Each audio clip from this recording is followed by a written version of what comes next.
Hello, કેમ છો બધા? હોપ બધાય મજામાં જશો. જય શ્રી કૃષ્ણ ભાઈ.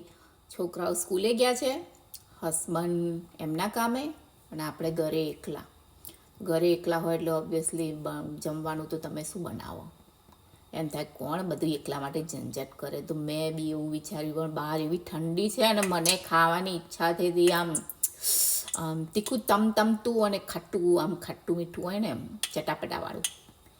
એટલે પછી મારી જોડે 2 રોટલી પડી હતી, તો મેં ખાટી રોટલી બનાવી દઉં અને તમારી જોડે બી શેર કરું કે કેવી રીતે બનાવવાની. એના માટે મેં સૌથી પહેલાં તો એક પેનમાં થોડું ઓઇલ લીધું છે. હવે એમાં જશે આપણી રાઈ, થોડું એવું જીરું, હળદર, લીલા મરચાં, અને આ થોડી એવી છે લસણ મરચાંની પેસ્ટ.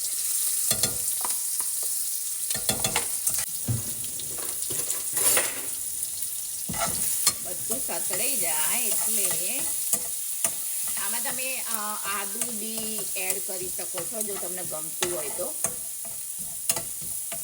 આ સતળાઈ ગયામાં જશે એ મસ્ત એવી ગ્રીક યોગર્ટની ખાટી છાશ. ખાટી મેં જો તમને જેવી ગમે એવી, મને ખાટી ભાવે છે એટલે મેં ખાટી એડ કરી છે.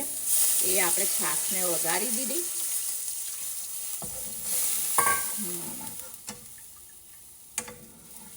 બસ હવે આને છે ને ઉકળવા દેવાનું. અને એમાં જશે થોડું કેવું સોલ્ટ. બીજા મસાલા તમારે જે પ્રમાણે તમારે એડ કરવા હોય એ પ્રમાણે તમે કરી શકો છો, તમને જેમ ગમે એમ. તો આમાં હું છે ને થોડું કેવું ધાણા જીરું એડ કરીશ, પિંચ, અને એક થોડુંક જ ગરમ મસાલો. તો આ છાશ આપણી એવી સરસ એવી ગરમ થઈને થોડી ઉકળવા માંડી છે. એટલે એ ટાઈમે આપણે છે ને, અમારી જોડે ઠંડી રોટલી પડી હતી, એના મેં મોટા પીસીસ કર્યા છે અને એ આપણે અંદર નાખી દેવાના. જો ખરેખર ભાઈ ટ્રાય કરજો, આ બહુ જ મસ્ત રેસીપી છે. જો તમારી જોડે 1-2 રોટલી પડી હોય અને તમને એમ થાય કે ફટાફટ કંઈક ચટપટું ખાવાનું બનાવવું છે, તો આ રેસીપી જરૂર ટ્રાય કરજો. બહુ જ મસ્ત એવી લાગશે. સ્પેશિયલી જ્યારે વરસાદ પડતો હોય, ઠંડી હોય ત્યારે તો બહુ મજા આવે ખાવાની. અને ઓલમોસ્ટ આ રેડી જ છે. તમારે હાલ ખાવી હોય, થોડીક વાર રહીને ખાવી હોય, હું નોર્મલી આને 2 મિનિટ આમ રહેવા દઉં છું. પછી તો મેં અહીંયાથી હવે સ્ટવ બંધ કર્યો.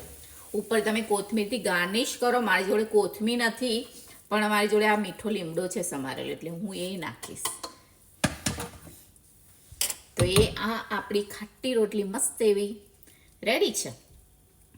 ખરેખર ભાઈ બહુ મજા આવે ખાવાની. એકવાર તો તમે જરૂર ટ્રાય કરજો. તો મસ્ત એવી આપણી ઓથેન્ટિક દેશી રેસીપી રેડી છે. ફટાફટ બની જાય એવી, અને obviously tasteful. Thank you for watching. Follow કરો, લાઈક કરો. બાય.